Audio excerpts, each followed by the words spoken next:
God, pass the loop. Man of God, pass the loop. Man of God, man, the Bible is true. Pass the loop. Man of God.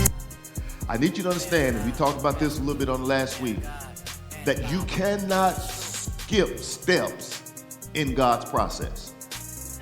It's beneficial for you to do it exactly the way He said it, when He said it, how He said it, for as long as He says it. Because God has a process.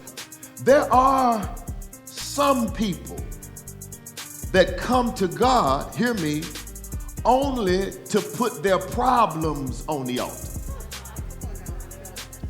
That's why you only see them at certain times. You only see them when they're going through something, because they only come to God to put their problems on the altar. I need you to hear me this morning. Let me help you. You can bring your burdens to the Lord and leave them there, but you also have to put your life on the wheel and leave it there. Because if you bring your burdens, but you don't bring your life, you will only experience temporary relief and not a permanent change. You come to God because you have problems in your marriage. And because you're having these problems in your marriage, you bring that problem to the altar. And you bring it to the altar, and we pray for you, and you anoint you with oil. God steps in, and He fixes that problem that's in your marriage, but you didn't tell Him to fix you.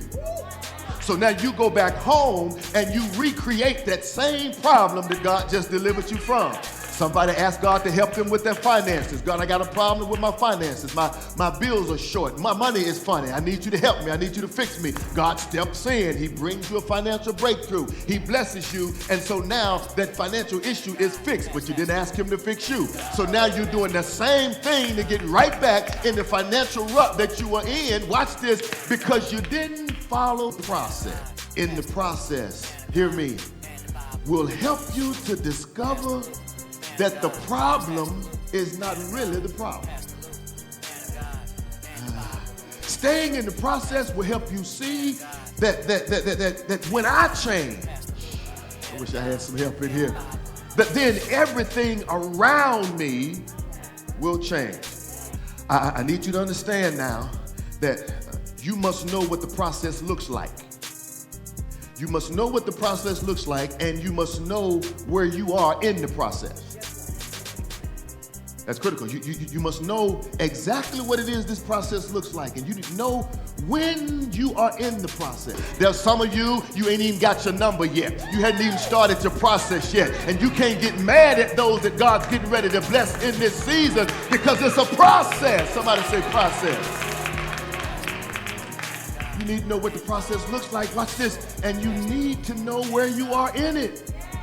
Because knowing where you are in the process, hear me, will stop you from getting frustrated with other people. Because you realize, listen, I know I'm not there yet, but I'm on my way.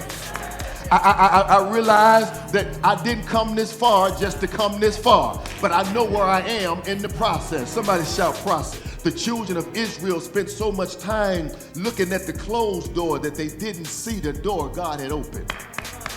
I'm trying to get somebody to understand that God has you going through a process. God says, listen, I'm going to bring you out of Egypt, and I'm going to take you into the promised land, but I got to detox you of some stuff first. I have to send you through a process first. I cannot take you from Egypt and put you in Canaan. You ain't ready for that yet. I have to detox you. Why? Because you still have some Egyptian thoughts in your mind. I don't care how old you are. You're not too old to learn, and you're not too young to teach.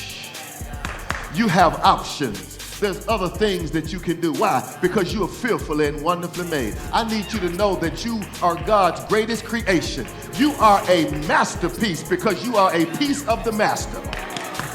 Did you hear what I said? You are not just anything thrown together. You are God's masterpiece. Jesus told Peter, he said, Satan desired to sift you as wheat. He said, but I prayed for you that your faith wouldn't fail. Watch the text. He says, and when you return, strengthen your brother.